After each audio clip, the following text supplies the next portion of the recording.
بسم اللہ الرحمن الرحیم۔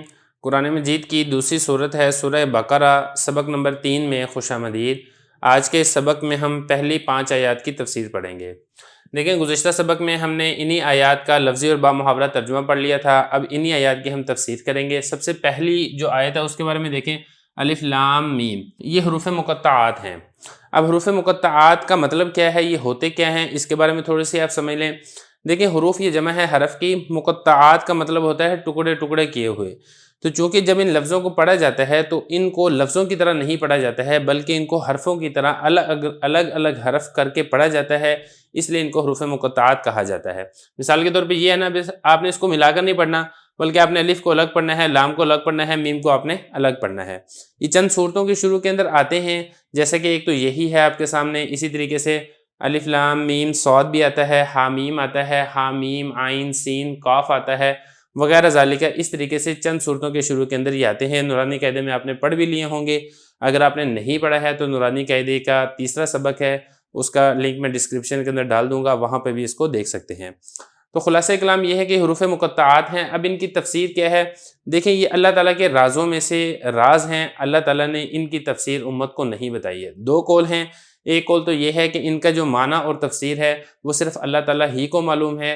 دوسرا قول اس کے اندر یہ ہے کہ اللہ تعالیٰ نے اپنے نبی کریم صلی اللہ علیہ وسلم کو ان آیات کی تفسیر بتائی تھی، لیکن نبی کریم صلی اللہ علیہ وسلم نے ان آیات کی تفسیر امت کو نہیں بتائی ہے۔ تو چونکہ ان کی تفسیر منقول نہیں ہے تو لہذا ان کی تفسیر ہم نہیں کر سکتے ہیں۔ ذالک الکتاب لا ریب فیہ ھدی للمتقین، یہ کتاب ہے جس میں کوئی شک نہیں ہے، متقی لوگوں کے لیے ہدایت ہے۔ اب یہ ذالکہ کے بارے میں آپ سمجھے کہ یہ اس میں اشارہ ہے جو دور والی چیز کی طرف اشارہ کرنے کے لیے استعمال ہوتا ہے۔ تو یہاں پہ سوال ہی پیدا ہوتا ہے کہ یہ والی کتاب یعنی قرآن مجید، یہ تو آپ کے سامنے موجود ہے، تو جب سامنے موجود ہے تو پھر دور والا اس میں اشارہ یہاں پہ کیوں استعمال کیا گیا ہے؟ تو دیکھیں، اس کا جواب یہاں پر یہ دیا گیا ہے کہ سورہ فاتحہ کے اندر جس ہدایت کی بات کی گئی تھی اسی ہدایت کا تذکرہ یہ قرآن مجید ہے، اسی وجہ سے یہاں پہ دور کا اس میں اشارہ استعمال کیا گیا ہے۔ ایک اور جواب بھی دیا گیا ہے، وہ یہ ہے کہ بعض اوقات کسی چیز کا مقام اور مرتبہ اونچا اور بلند ہوتا ہے، تو اونچے مقام اور مرتبے کی وجہ سے اس کے لیے دور کا اس میں اشارہ بھی استعمال کر لیا جاتا ہے۔ بہرحال دونوں جواب ہیں۔ آگے چلیں، الکتاب، کتاب سے مراد یہی قرآن مجید ہے، لا ریب فیہ، اس میں کوئی شک نہیں ہے، اور متقی لوگوں کے لیے ہدایت ہے۔ اچھا، لا ریب فیہ، اس میں کوئی شک نہیں ہے، یہاں پر ایک سوال ہی پیدا ہوتا ہے کہ خود قرآن مجید میں تو دوسری جگہ پر ذکر آتا ہے ان کنتم فی ریب، اگر تم اس قرآن مجید کے بارے میں شک میں ہو، تو پتہ چلا کہ قرآن مجید میں شک ہو سکتا ہے، جبکہ یہاں پہ کہا جا رہا ہے کہ لا ریب فیہ، اس قرآن مجید میں کوئی شک نہیں ہو سکتا ہے۔ تو اب ان دونوں کے درمیان موافقت اور مطابقت کیسے کی جائے گی؟ تو دیکھیں، اس کا جو جواب دیا گیا ہے وہ یہ ہے کہ اصل میں جو شک ہوتا ہے نا، اس کی دو وجہ ہوتی ہیں۔ ایک وجہ تو یہ ہوتی ہے کہ خود کوئی کلام کے اندر ہی غلطی ہوتی ہے، کلام ہی محل شک و شبہ کے اندر ہوتا ہے، ایک تو یہ وجہ ہوتی ہے شک ہونے کی۔ دوسری وجہ یہاں پر یہ ہوتی ہے شک ہونے کی کہ وہ جو کلام ہوتا ہے، کلام تو درست ہوتا ہے، کلام میں کسی قسم کی غلطی نہیں ہوتی ہے، لیکن جو سمجھنے والا ہے اس کی فہم کا قصور ہوتا ہے، جس کی وجہ سے اس کو اس کتاب کے اندر شک واقع ہو جاتا ہے۔ جہاں پر قرآن مجید میں کہا گیا ہے کہ اس قرآن مجید میں شک نہیں ہے، تو اس سے مطلب اس کا یہ ہے کہ قرآن مجید یہ ایسی کتاب ہے کہ خود اس کتاب کے اندر کسی قسم کی غلطی، کسی قسم کی شک و شبہ کی گنجائش نہیں ہے۔ اور جہاں پر قرآن مجید میں کہا گیا ہے کہ اگر تمہیں اس کتاب کے بارے میں شک ہو، تو وہاں پر مطلب اس کا یہ ہے کہ اگر تمہاری فہم میں غلطی ہو، تمہاری فہم کا قصور ہو، تمہیں قرآن مجید سمجھ میں نہ آ رہا ہو، تو وہاں پر جو شک کی بات کی گئی ہے وہ فہم میں قصور کی وجہ سے کی گئی ہے، نہ کہ اس وجہ سے کہ خود اس کتاب کے اندر ہی کسی قسم کی غلطی پائی جاتی ہے۔ اس کے بعد آپ آگے دیکھیں، ھدی للمتقین، یہ والی کتاب جس میں شک نہیں ہے، یہ ہدایت کن لوگوں کے لیے ہے؟ یہ ہدایت ہے متقی لوگوں کے لیے، یعنی ان لوگوں کے لیے جو اللہ تعالیٰ سے ڈرتے ہیں۔ تو دیکھیں، سورہ فاتحہ کی تفسیر میں آپ کو تفصیل سے بتا چکا ہوں کہ ہدایت کے 3 درجات ہیں۔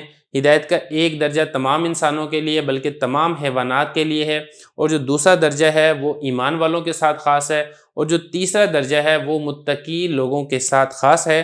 یہاں پر اسی تیسرے درجے کی بات کی جا رہی ہے کہ ہدایت کے درجات ہیں، ان درجات کے اندر جو ترقی ملتی ہے، جو عروج نصیب ہوتا ہے، یہ عروج متقی لوگوں کو، اللہ تعالیٰ سے ڈرنے والے لوگوں کو حاصل ہوتا ہے، ان لوگوں کو حاصل ہوتا ہے جو اللہ تعالیٰ کا تقوی اختیار کرتے ہیں۔ اس کے بعد آپ آگے دیکھیں، الذین یؤمنون بالغیب ویقیمون الصلاۃ، دیکھیں یہ جو آگے والی 2 آیات ہیں، ان دو آیات میں متقی لوگوں کی کچھ صفات ذکر کی گئی ہیں کہ متقی لوگوں کی چند صفات ہیں، ان میں سے چند صفات ہیں ان کے ایمان کے اعتبار سے اور چند صفات ہیں ان کی عمل صالح کے اعتبار سے۔ بہرحال تفصیل کے ساتھ ایک ایک صفت کا یہاں پہ تذکرہ کرتے ہیں کہ متقی لوگ یہ وہ لوگ ہیں جن کے اندر یہ والی صفات پائی جاتی ہیں، یہی وہ لوگ ہیں جن کو اس کتاب سے ہدایت حاصل ہوتی ہے۔ وہ کون کون سی صفات ہیں؟ سب سے پہلی صفت یہاں پہ یہ ذکر کی گئی ہے الذین یؤمنون بالغیب، وہ لوگ جو غیب پر ایمان لاتے ہیں۔ دوسری صفت یہ ذکر کی گئی ہے جو نمازوں کو قائم کرتے ہیں، اور تیسری صفت یہ ذکر کی گئی ہے جو راہ خدا میں خرچ کرتے ہیں، اور چوتھی صفت اس میں یہ کی گئی ہے جو قرآن مجید اور اسی طریقے سے آسمانی کتابیں جو پہلے انبیاء پر نازل ہوئی ہیں ان کے اوپر ایمان لاتے ہیں، اور چھٹی صفت یہاں پر یہ ذکر کی گئی ہے کہ آخرت کے اوپر یقین رکھتے ہیں۔ تو یہ کل 6 صفات ہیں جو کہ متقی لوگوں کی ذکر کی گئی ہیں۔ ایک ایک کر کے ان تمام صفات کے بارے میں بات کر لیتے ہیں۔ دیکھیں پہلی صفت یہ ذکر کی ہے الذین یؤمنون بالغیب، وہ لوگ غیب کی باتوں پر ایمان لاتے ہیں۔ اب سب سے پہلی بات اب یہاں پر یہ سمجھ لیں کہ ایمان کسے کہتے ہیں۔ دیکھیں ایمان کا لغوی معنی ہے کہ کسی کے اعتماد پر یقینی طور پر مان لینے کا نام یہ ایمان ہے، بغیر مشاہدے کے۔ دیکھیں ایک چیز ہے آپ اس کا مشاہدہ کر رہے ہیں، آپ مشاہدہ کرنے کے بعد اگر آپ وہ بات مان رہے ہیں تو یہ تصدیق کہلاتی ہے، یہ ایمان نہیں کہلاتا ہے۔ ایمان یہ ہے کہ کوئی شخص آپ کو کوئی خبر دیتا ہے، آپ بغیر مشاہدے کے اس کی قول کی تصدیق کر لیں، اور بغیر محسوس کیے اگر آپ اس کے قول کی تصدیق کرتے ہیں تو اس کو ایمان کہا جاتا ہے۔ نبی کریم صلی اللہ علیہ وسلم نے ہمیں جن جن باتوں کی خبریں دی ہیں، مثال کے طور پہ اللہ تعالیٰ ایک ہے، جنت موجود ہے، جہنم موجود ہے، انسان مرنے کے بعد آخرت میں جائے گا، اللہ تعالیٰ کے حضور پیش ہوگا وغیرہ ذالک، یہ ساری کی ساری خبریں جو بن دیکھے، بغیر محسوس کیے، بغیر مشاہدے کے ان باتوں پر یقین کر لیتا ہے تو ایسے شخص کو کہا جائے گا کہ یہ شخص غیب کی باتوں پر ایمان لانے والا ہے۔ آگے دیکھیں متقی لوگوں کی دوسری صفت ذکر کی گئی ہے کہ وہ لوگ نمازوں کو قائم کرتے ہیں۔ دیکھیں ایک ہے نماز کا پڑھنا اور ایک ہے نماز کو قائم کرنا، ان دونوں میں فرق ہے۔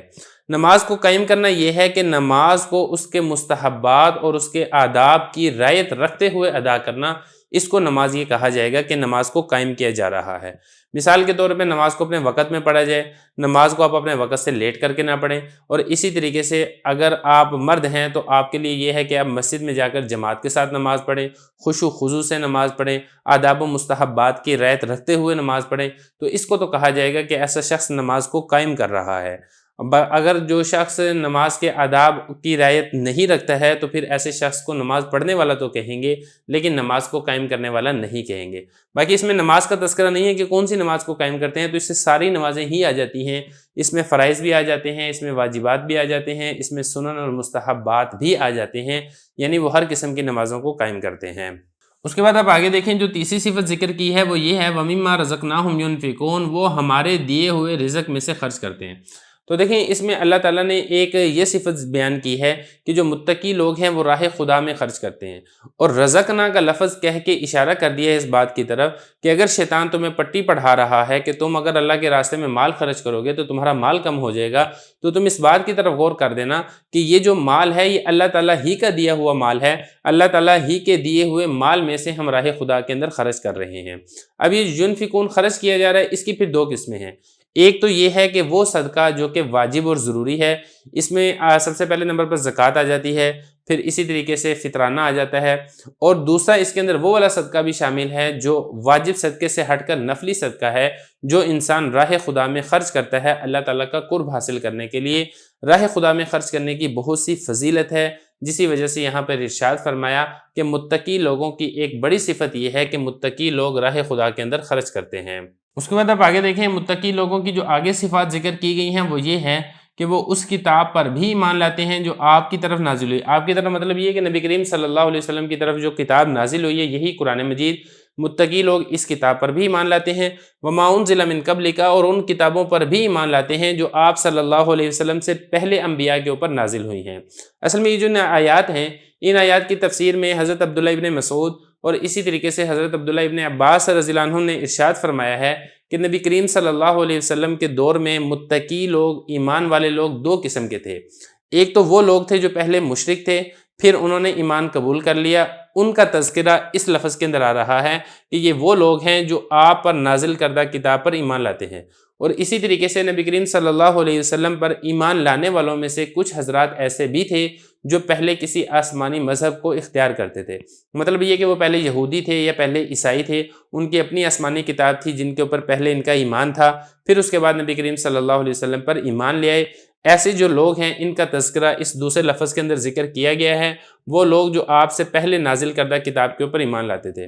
بہرحال جو بھی لوگ ہوں، چاہے پہلے مشرک ہوں بعد میں ایمان قبول کر لیا، یا پہلے اہل کتاب ہوں بعد میں ایمان قبول کر لیا، اب حاصل کلام اور خلاصہ یہ ہے کہ آج کے دور میں ایمان لانے کے لیے، مسلمان ہونے کے لیے تمام تر آسمانی کتابوں کے اوپر ایمان لانا یہ لازم اور ضروری ہے، اس کے بغیر کوئی شخص مسلمان اور مومن نہیں ہو سکتا ہے۔ دیکھیں یہ جو آیت ہے اس کے اندر ختم نبوت کی طرف بھی ایک بڑا واضح اشارہ ملتا ہے۔ اشارہ اس اعتبار سے ملتا ہے کہ اس آیت میں تمام انبیاء کے اوپر نازل کردہ کتابوں پر ایمان لانے کا کہا جا رہا ہے۔ تو اگر آپ اس میں غور کریں گے تو نبی کریم صلی اللہ علیہ وسلم سے پہلے جتنے انبیاء آئے ہیں ان کی کتابوں پر ایمان لانے کا تذکرہ موجود ہے اس حصے میں، وما انزل من قبلک، اور نبی کریم صلی اللہ علیہ وسلم پر جو کتاب نازل کی گئی ہے اس پر ایمان لانے کا تذکرہ موجود ہے اس حصے میں، یؤمنون بما انزل الیک۔ تو اگر نبی کریم صلی اللہ علیہ وسلم کے بعد بھی کسی نبی نے آنا ہوتا تو اس آیت کے اندر ان کا تذکرہ بھی موجود ہوتا کہ ایمان والے وہ لوگ ہیں جو آپ کے بعد آنے والے نبی کی کتاب پر بھی ایمان لائیں گے، لیکن تذکرہ موجود نہیں ہے، تو یہ دلیل ہے کہ نبی کریم صلی اللہ علیہ وسلم بھی آخری نبی اور آخری رسول ہیں۔ آپ صلی اللہ علیہ وسلم کے بعد کوئی نبی اور رسول نہیں آئے گا۔ جو کوئی بھی دعوی نبوت کرے گا وہ اپنے دعوی نبوت میں جھوٹا اور کذاب ہوگا۔ بہرحال یہ والا ہو گیا۔ اب آخری جو صفت ذکر کی گئی ہے وہ یہ ہے کہ جو متقی لوگ ہیں وہ آخرت کے اوپر بھی یقین رکھتے ہیں۔ سب سے پہلا سوال تو یہاں پہ یہ پیدا ہوتا ہے کہ جب باقی چیزوں کا ذکر کیا تو وہاں پہ ذکر کیا تھا ایمان کا، لیکن جب ذکر کیا ہے آخرت کا تو یہاں پر لفظ ذکر کیا ہے یقین کا۔ اس کی کیا وجہ ہے؟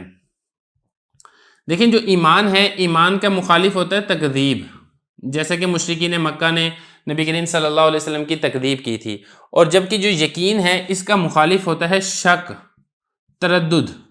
تو بتانا یہاں پر یہ چاہ رہے ہیں کہ ایمان والے متقی لوگ وہ لوگ ہیں جو آخرت کے اوپر کامل ایمان اور یقین رکھتے ہیں، ان کو آخرت کے بارے میں ہلکا سا اور ادنا سا بھی شک اور تردد نہیں ہوتا ہے، جس طریقے سے مشرکین مکہ کو آخرت کے بارے میں شک تھا اور وہ واضح کہا کرتے تھے کہ جب ہم بوسیدہ ہڈیاں ہو جائیں گے تو کیا ہمیں دوبارہ اٹھایا جائے گا، مذاق اور استہزاء کے طور پہ وہ یہ والی باتیں کیا کرتے تھے۔ اس کے بعد آپ آخری آیت دیکھیں، اولئک علی ھدی من ربہم واولئک ھم المفلحون، تو فرما دیا آخر میں کہ جو ان ساری ایمانیات کے اوپر ایمان لاتا ہے یہی وہ لوگ ہیں جو اپنے رب کی جانب سے ہدایت یافتہ ہیں۔ جیسے ہوتا ہے نا کہ بعض اوقات سرٹیفکیٹ مل جاتا ہے اسکول کی طرف سے، کالج کی طرف سے، بالکل اسی طریقے سے یہاں پر اللہ تعالیٰ کی طرف سے سند مل گئی ہے، سرٹیفکیٹ مل گیا ہے۔ کون شخص ہدایت یافتہ ہے؟ تو بتا دیا کہ جو ان باتوں کے اوپر ایمان لاتا ہے، ان اعمال صالحہ کو اختیار کرتا ہے، یہی وہ لوگ ہدایت پر ہیں۔ وَأُولَٰئِكَ هُمُ الْمُفْلِحُونَ، اور یہی لوگ آخرت میں کامل اور یقینی طور پر کامیاب ہونے والے ہیں۔